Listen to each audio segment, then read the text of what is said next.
प्रधानमंत्री नरेंद्र मोदी और सिंगापुर के प्रधानमंत्री ली सिंग लुंग वीडियो कॉन्फ्रेंस के माध्यम से सिंगापुर के यूनिफाइड पेमेंट्स इंटरफेस यूपीआई और पे नाउ के बीच क्रॉस बॉर्डर कनेक्टिविटी की शुरुआत के साक्षी बने।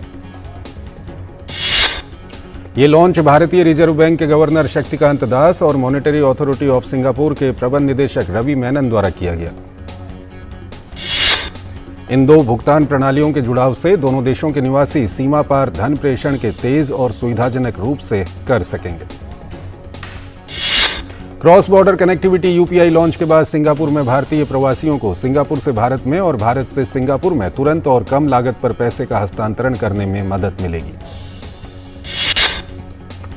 पीएम नरेंद्र मोदी ने इस मौके पर कहा कि यूपीआई पे नाउ लिंकेज की शुरुआत दोनों देशों के नागरिकों के लिए एक तोहफा है जिसका वो बेसब्री से इंतजार कर रहे थे। मैं इसके लिए भारत और सिंगापुर दोनों के लोगों को बधाई देता हूं। पीएम मोदी ने कहा कि आज के लॉन्च ने क्रॉस बॉर्डर फिनटेक कनेक्टिविटी के एक नए अध्याय का शुभारंभ किया है। आज के बाद सिंगापुर और भारत के लोग अपने मोबाइल फोन से उसी प्रकार पैसे ट्रांसफर कर पाएंगे जैसे वो अपने देश में करते थे। राष्ट्रपति द्रौपदी मुर्मू के अरुणाचल दौरे का आज दूसरा दिन है। राष्ट्रपति द्रौपदी मुर्मू ने आज अरुणाचल प्रदेश विधानसभा के विशेष सत्र को संबोधित किया। अपने संबोधन में राष्ट्रपति ने कहा, अरुणाचल के लोग देश के विकास में अहम योगदान दे रहे हैं। उन्होंने कहा, देश की आर्थिक सामाजिक प्रगति में अरुणाचल के लोगों का अमूल्य योगदान है। राष्ट्रपति द्रौपदी मुर्मू ने अरुणाचल विधानसभा ने राज्य की प्रगति में अहम भूमिका निभाई है, ये कहा। उन्होंने कहा, अरुणाचल प्रदेश विधानसभा ने कई अहम विधेयक पारित किए हैं। राष्ट्रपति द्रौपदी मुर्मू ने अपने संबोधन में कहा कि आम लोगों के हितों के लिए अरुणाचल प्रदेश विधानसभा ने कई अहम विधेयक पारित किए हैं। गुयाना के उपराष्ट्रपति भरत जगदेव भारत की यात्रा पर हैं। गुयाना के उपराष्ट्रपति आज विदेश मंत्री डॉक्टर एस जयशंकर से मुलाकात करेंगे। गुयाना के उपराष्ट्रपति भरत जगदेव और विदेश मंत्री एस जयशंकर के बीच द्विपक्षीय सहयोग को और मजबूत करने पर चर्चा होगी। इंटरनेशनल यूनियन ऑफ रेलवे और रेलवे सुरक्षा बल आरपीएफ के तत्वाधान में आज जयपुर में 18वीं विश्व सुरक्षा कांग्रेस का आयोजन हो रहा है। यह आयोजन 23 फरवरी तक चलेगा। कौशल विकास और उद्यमिता मंत्रालय शंघाई सहयोग संगठन के भागीदार देशों के बीच क्षमता निर्माण पर आज एक संगोष्ठी आयोजित कर रहा है। अमित शाह ने नागालैंड के तुसांग जिले में चुनावी रैली को संबोधित किया है। उन्होंने कहा कि भाजपा ने सदैव पूर्वोत्तर के लिए काम किया है। भाजपा के वरिष्ठ नेता और केंद्रीय गृह मंत्री अमित शाह आज मेघालय का भी दौरा करेंगे और शिलोंग में 2 चुनावी रैलियों को संबोधित करेंगे। भाजपा के राष्ट्रीय अध्यक्ष जेपी नड्डा कर्नाटक के हासन जिले के बेलुरु में एक जनसभा में भाग लेंगे। वह चिकमंगलुरु में बुद्धिजीवियों के साथ बैठक में भाग लेंगे। सेना के जवान की हत्या को लेकर तमिलनाडु भाजपा डीएमके सरकार के खिलाफ चेन्नई में भूख हड़ताल और मौन रैली कर रही है। विश्वविद्यालय अनुदान आयोग की राष्ट्रीय पात्रता परीक्षा के चरण 1 के लिए यूजीसी नेट 2023 परीक्षा आज से शुरू हो गई है। यूजीसी नेट की परीक्षा की पहली पाली की परीक्षा सुबह 9 बजे से दोपहर 12 बजे तक आयोजित की गई। इसके बाद दूसरी पाली की परीक्षा दोपहर 3 बजे से शाम 6 बजे तक आयोजित होगी। राज्यसभा के सभापति जगदीप धनखड़ ने बजट सत्र के पहले हिस्से के दौरान विपक्ष के 12 सांसदों के खिलाफ शिष्टाचार के उल्लंघन के मामले की जांच संसद की समिति से कराने की सिफारिश की है। राज्यसभा के सभापति ने कांग्रेस के 9 सांसदों और आम आदमी पार्टी के 3 सांसदों के खिलाफ शिष्टाचार उल्लंघन के मामले की जांच कराने की सिफारिश की है। इनकम टैक्स विभाग द्वारा देश के 15 शहरों के करीब 64 लोकेशन पर छापेमारी जारी है। ये छापे अफ्लेक्स कंपनी और कंपनी के निदेशकों के खिलाफ की जा रही है। गैंगस्टर टेरर फंडिंग मामले में राष्ट्रीय जांच एजेंसी देश के 72 से ज्यादा जगहों पर छापेमारी कर रही है। दिल्ली, पंजाब, हरियाणा, राजस्थान, मध्य प्रदेश, उत्तर प्रदेश समेत गुजरात में एनआईए की छापेमारी जारी है। एनआईए की ये कार्यवाही गैंगस्टरों और उनसे जुड़े ग्रुपों के खिलाफ की जा रही है। हरियाणा के यमुनानगर के आजाद नगर में एनआईए गैंगस्टर और आपराधिक सिंडिकेट मामले के तहत छापेमारी हुई। पंजाब के किंगरा फॉर्म में एनआईए ने गैंगस्टर और आपराधिक सिंडिकेट मामले में छापेमारी की है। वाराणसी में G20 देशों के सम्मेलन के लिए तैयारियां तेज हो गई हैं। प्रस्तावित बैठक से पहले पूरा शहर एक रंग में दिखाई देगा। वाराणसी के प्रमुख पर्यटन स्थलों पर थीम बेस पेंटिंग भी की जा रही है। साथ ही शहर के सभी प्रमुख रास्तों को भी सजाया जा रहा है। कोरियाई गणराज्य के 108 बौद्ध भिक्षुओं का दल इन दिनों बिहार के गया में प्रवास कर रहा है। ये दल बिहार के कपसिया पहुंच गया है, जहां गाजे बाजे के साथ भगवान बुद्ध की प्रतिमा भेंट देकर उनका स्वागत किया गया। कोरिया के तीर्थयात्रियों ने भगवान बुद्ध की स्वर्णिम प्रतिमा को पीपल वृक्ष के नीचे रखकर सामूहिक पूजा अर्चना की। ये दल आज बोध गया के लिए प्रस्थान करेगा। दल में 108 तीर्थयात्री सहित 50 लोग शामिल हैं। दुनिया का सबसे लंबा रिवर क्रूज गंगा विलास जहाज यात्रा के 42वें दिन सोमवार शाम असम के गुवाहाटी पहुंच गया। गंगा विलास पर यात्रा करने वाले सभी 28 स्विस पर्यटकों का IWAI पांडु बंदरगाह पर भव्य स्वागत किया गया। पर्यटक आज असम राज्य संग्रहालय के साथ कामाख्या मंदिर का दौरा करेंगे। राजधानी दिल्ली में फरवरी माह में गर्मी ने 17 साल का रिकॉर्ड तोड़ते हुए तापमान को 33.6 डिग्री सेल्सियस पर पहुंचा दिया। मौसम विभाग ने आने वाले दिनों में तापमान के और बढ़ने की आशंका जताई है। मौसम विभाग के मुताबिक दिल्ली में सोमवार को सफदरजंग में तापमान 33.6 डिग्री सेल्सियस दर्ज किया गया, जो पिछले 55 वर्षों में फरवरी के महीने में तीसरा सबसे अधिक तापमान है। हिमाचल प्रदेश में भी गर्मी ने अपने तेवर दिखाने शुरू कर दिए हैं। राजधानी शिमला में तापमान में बढ़ोतरी होने लगी है। मौसम विभाग के अनुसार सामान्य से तापमान काफी अधिक है। मौसम विभाग शिमला के निदेशक सुरेंद्र पॉल ने कहा कि बेशक अभी तापमान में बढ़ोतरी हो रही है, लेकिन आने वाले दिनों में पश्चिमी विक्षोभ के कारण तापमान में गिरावट दर्ज की जाएगी। केंद्र शासित प्रदेश जम्मू कश्मीर में वन्यजीव संरक्षण विभाग वेटलैंड्स संभाग कश्मीर घाटी की आर्द्र भूमि में प्रवासी और स्थानीय पक्षियों की गणना कर रहा है। पक्षियों की ये गणना विभाग द्वारा प्रबंधित 8 संरक्षित आर्द्र भूमि में की जा रही है, बल्कि कश्मीर के अन्य 25 जल निकायों में भी की जा रही है, जहां सर्दियों में प्रवासी पक्षी बड़ी संख्या में पहुंचते हैं।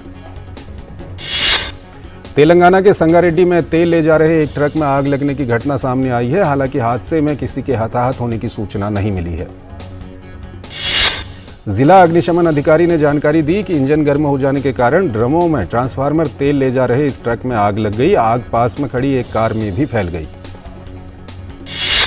उत्तर प्रदेश के इटावा में आज सुबह डबल डेकर बस और DCM वाहन की टक्कर में एक की मौत हो गई और 3 लोग घायल हो गए। बस दिल्ली के कश्मीरी गेट से कानपुर देहात के रसूलाबाद जा रही थी। उद्धव ठाकरे गुट को पार्टी सिंबल मामले में सुप्रीम कोर्ट ने झटका देते हुए चुनाव आयोग के फैसले पर रोक लगाने से इनकार कर दिया है। कोर्ट कल मामले की सुनवाई करेगा। चीफ जस्टिस ने कहा, सुप्रीम कोर्ट की संविधान पीठ उद्धव बनाम शिंदे विवाद के दूसरे पहलुओं की पहले से ही विस्तृत सुनवाई कर रही है, इसलिए उसे बीच में बाधित करना सही नहीं होगा। मिले जुले ग्लोबल संकेतों के बीच घरेलू शेयर बाजार में निवेशक अलर्ट हैं। आज के कारोबार में सेंसेक्स और निफ्टी दोनों इंडेक्स में बढ़त देखने को मिल रही है। आज के कारोबार में बैंक और फाइनेंशियल शेयरों में बिकवाली है, जबकि IT, मेटल और फार्मा में खरीदारी देखने को मिल रही है। आज के टॉप गेनर्स में NTPC, Tata steel, HUL, M&M, Bharti Airtel, TCS, take MSCL शामिल हैं, जबकि टॉप लूजर्स में axis bank, Maruti, ICICI bank, Titan, HDFC bank, Kotak bank शामिल हैं। आज के शुरुआती कारोबार में रुपया अमेरिकी डॉलर के मुकाबले 3 पैसे गिरकर 82.76 पर ट्रेंड कर रहा है। ब्रेंट क्रूड में तेजी देखने को मिली है। क्रूड इंटरनेशनल मार्केट में 1.3% या $1.07 बढ़कर $84.07 प्रति बैरल पर ट्रेंड कर रहा है, जबकि अमेरिकी क्रूड 1.1% बढ़कर $77.19 प्रति बैरल पर ट्रेंड कर रहा है। आज प्रमुख एशियाई बाजारों में बिकवाली देखने को मिल रही है। निक्के 225 और स्ट्रेट टाइम्स दोनों में 0.14% कमजोरी है। हैंगसेंग 1% टूट गया है। ताइवान वेटेड में 0.12% गिरावट है। NHPC के शेयर धारकों ने राजीव कुमार बिश्नोई की CMD के रूप में नियुक्ति को मंजूरी दी है। BSE को भेजी सूचना में कंपनी ने कहा कि बिश्नोई की नियुक्ति के पक्ष में डाले गए मत निर्धारित जरूरत से अधिक थे। JK tyre international finance corporation को CCD जारी कर 240 करोड़ रुपए जुटाएगा। ये CCD 180.50 रुपये प्रति शेयर के रूपांतरण मूल्य पर इक्विटी शेयरों में परिवर्तनीय होंगे। कंपनी 6 मार्च को असाधारण आम बैठक में फंड जुटाने के लिए शेयर धारकों की मंजूरी लेगी। बीपीसीएल ने निजी प्लेसमेंट पर एनसीडी के माध्यम से वित्त वर्ष 2023 में 1500 करोड़ रुपए जुटाने की योजना बनाई है। डिबेंचर को बीएसई और national stock exchange of India के डेट मार्केट सेगमेंट में लिस्ट करने का भी प्रस्ताव है।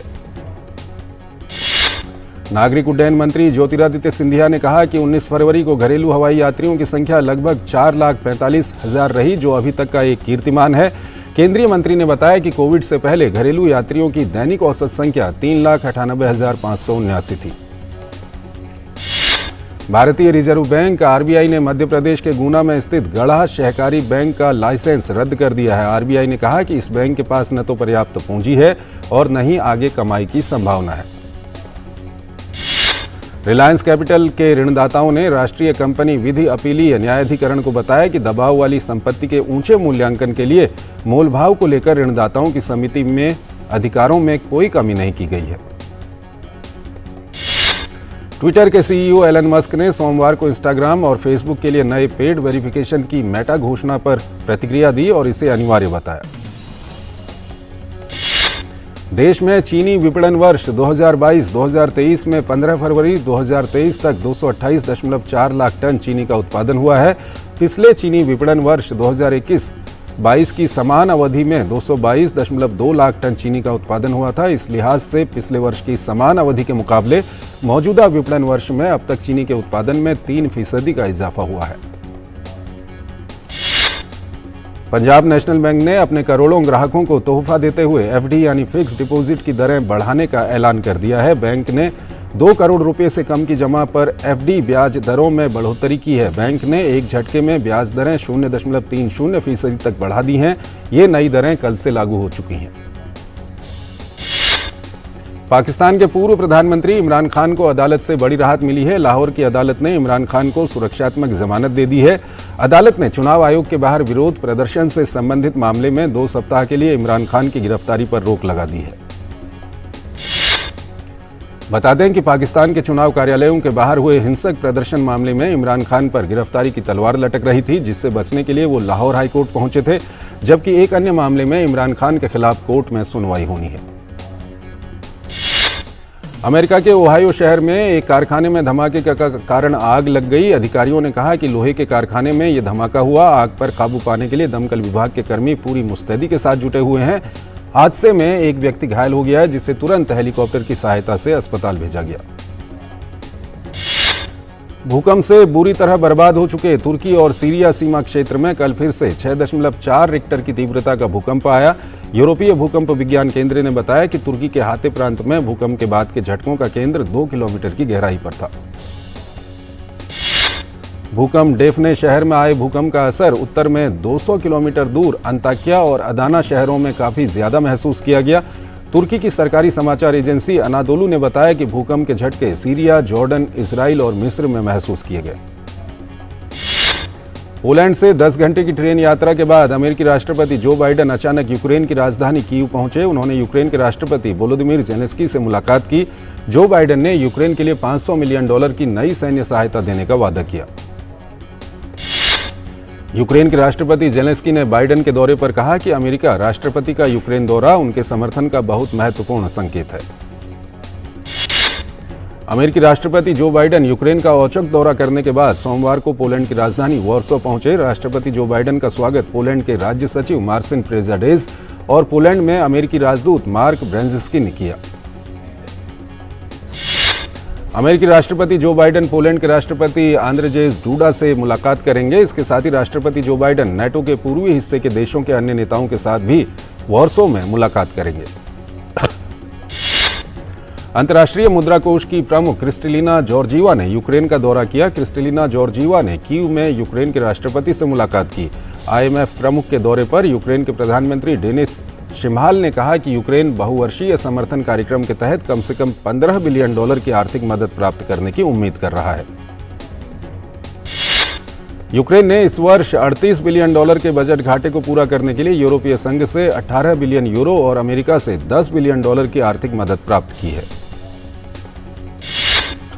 यूरोपीय संघ के विदेश नीति प्रमुख जोसेफ बोरेल ने कहा कि यूरोपीय संघ के सदस्यों को इस सप्ताह रूस के खिलाफ प्रतिबंधों के 10वें पैकेज को मंजूरी देनी चाहिए। जोसेफ बोरेल ने कहा कि पैकेज में 100 अतिरिक्त ऐसे व्यक्तियों और संस्थाओं पर भी शिकंजा कसने की कोशिश है जो यूक्रेन के बच्चों के अपहरण और उन्हें रूस ले जाने में शामिल थे। यूरोपीय आयोग ने कहा कि यूरोपीय संघ इस पैकेज के तहत खास तौर पर यह चाहता है कि रूस को अपनी जरूरत के सैन्य उपकरण नहीं मिल पाएं और अन्य देश एवं संगठन भी उसे ऐसे उपकरणों की आपूर्ति न कर पाए। उत्तर कोरिया के बैलिस्टिक मिसाइल परीक्षण पर अमेरिका ने संयुक्त राष्ट्र सुरक्षा परिषद की चुप्पी पर निशाना साधा है। अमेरिका ने कहा कि उत्तर कोरिया पर संयुक्त राष्ट्र सुरक्षा परिषद की चुप्पी खतरनाक है। संयुक्त राष्ट्र सुरक्षा परिषद की बैठक में अमेरिकी राजदूत लिंडा थॉमस ग्रीनफील्ड ने कहा कि सच्चाई यही है कि जो लोग उत्तर कोरिया को उसके लगातार बढ़ते मिसाइल टेस्टिंग के परिणामों से बचा रहे हैं, वो एशियाई क्षेत्र और पूरी दुनिया को संघर्ष के खतरे में डाल रहे हैं। इजराइल की संसद ने न्यायिक प्रक्रिया में बदलाव के विवादित प्रस्ताव को आगे बढ़ने के लिए मतदान किया। प्रस्ताव के समर्थन में 63 मत पड़े, वहीं 47 सांसदों ने प्रस्ताव के खिलाफ मतदान किया। प्रस्ताव के खिलाफ जमकर विरोध प्रदर्शन हुआ। प्रदर्शनकारियों का आरोप है कि न्यायिक प्रणाली में बदलाव की योजना से देश के बुनियादी लोकतांत्रिक सिद्धांतों को खतरे में डाल दिया गया है। आरोप है कि सरकार के इस फैसले से अदालत की शक्तियां कम होंगी। ब्राजील में लगातार हो रही बारिश से जनजीवन काफी प्रभावित हुआ है। साओ पाउलो के अटलांटिक तट पर भूस्खलन और बाढ़ से मरने वालों की संख्या बढ़कर 36 हो गई है। मौत का आंकड़ा अभी और बढ़ सकता है। राज्य सरकार के मुताबिक 24 घंटे से भी कम समय में कुछ जगहों पर 600 मिलीमीटर से ज्यादा बारिश हुई है।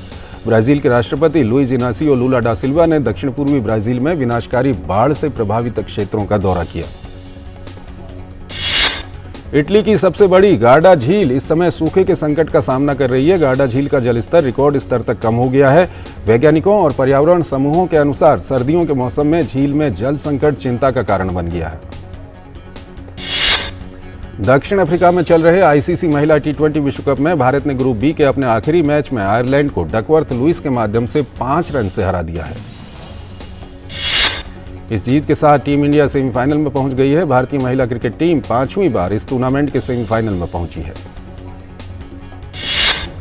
भारत की हरमनप्रीत कौर 150 टी20 अंतर्राष्ट्रीय मैच खेलने वाली दुनिया की पहली खिलाड़ी बन गई हैं। हरमनप्रीत ये मुकाम हासिल करने वाली पहली खिलाड़ी हैं। 2009 में डेब्यू करने वाली हरमनप्रीत भारत के लिए अब तक 150 टी20 मैचों में 3006 रन बना चुकी हैं। ऐसा करने वाली वो भारत की पहली महिला खिलाड़ी हैं। चैंपियंस लीग फुटबॉल में आज अंतिम 16 के मुकाबले खेले जाएंगे। पहले लेग में इंग्लिश दिग्गज लिवरपूल का सामना गत विजेता रियल मैड्रिड से होगा। चैंपियंस लीग के अंतिम 16 के मुकाबले के आज से दूसरे मुकाबले में इटालियन क्लब नेपोली का सामना फ्रैंकफर्ट से होगा। मिस्र की राजधानी काहिरा में चल रहे आईएसएसएफ वर्ल्ड कप 2023 में भारतीय निशानेबाज वरुण तोमर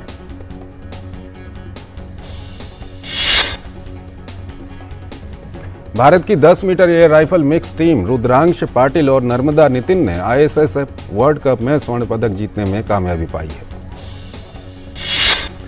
भारत की पैरा ताइक्वांडो खिलाड़ी अरुणा तंवर ने हाल ही में आयोजित इजिप्ट पैरा ताइक्वांडो चैंपियनशिप में सिल्वर मेडल जीत लिया है। 2 हफ्ते पहले तुर्की में आए भूकंप के बाद मारे गए फुटबॉलर क्रिश्चियन अस्सू का शव उनके देश घाना पहुंच गया है। अस्सू तुर्की में अपने घर के मलबे के नीचे मृत पाए गए थे। अस्सू तुर्की के हातेस्पोर क्लब के लिए खेल रहे थे, जबकि उन्होंने घाना की राष्ट्रीय टीम के लिए 65 मैच खेले हैं। कतर ओपन के पहले दौर में एंडी मरे ने अंतिम सेट के टाई ब्रेक में 3 मैच पॉइंट बचाए और लोरेंजो सोनेगो को 4-6, 6-1, 7-6 से हराकर जीत हासिल की। विश्व नंबर 2 कार्लोस अल्कराज ने ब्यूनस आयर्स में यूके के कैमरन नॉरी को हराकर 2023 का अपना पहला खिताब जीत लिया है। टेलर फ्रिट्ज ने मियोमिर केकमानोविक को हराकर डेले बीच ओपन खिताब अपने नाम कर लिया है। फ्रिट्ज ने मियोमिर को 6-0, 5-7, 6-2 से हराया। डेनियल मेदवेदेव ने इटली के जेनिक सिनर को हराकर रॉटरडैम में 2023 सीजन का अपना पहला खिताब जीता है। नोवाक जोकोविच ने पूर्व जर्मन WTA महान खिलाड़ी स्टेफी ग्राफ के विश्व नंबर 1 के रूप में सबसे अधिक हफ्तों के रिकॉर्ड की बराबरी कर ली है। स्विट्जरलैंड के स्टैन वावरिंका ने सोमवार को मार्सिले में ओपन 13 के पहले दौर के मैच में बेल्जियम के जिजो बग्स को हराकर अगले दौर में प्रवेश कर लिया है। बांग्लादेश उच्च न्यायालय ने सोमवार को भारतीय फिल्म निर्माता हंसल मेहता द्वारा निर्देशित फिल्म फराज के देश के सिनेमा हॉल और ऑनलाइन प्लेटफॉर्म पर प्रचार और स्क्रीनिंग पर रोक लगा दी है। अभिनेता अक्षय कुमार और टाइगर श्रॉफ की आने वाली फिल्म बड़े मियां छोटे मियां के पहले शेड्यूल की शूटिंग पूरी हो गई है।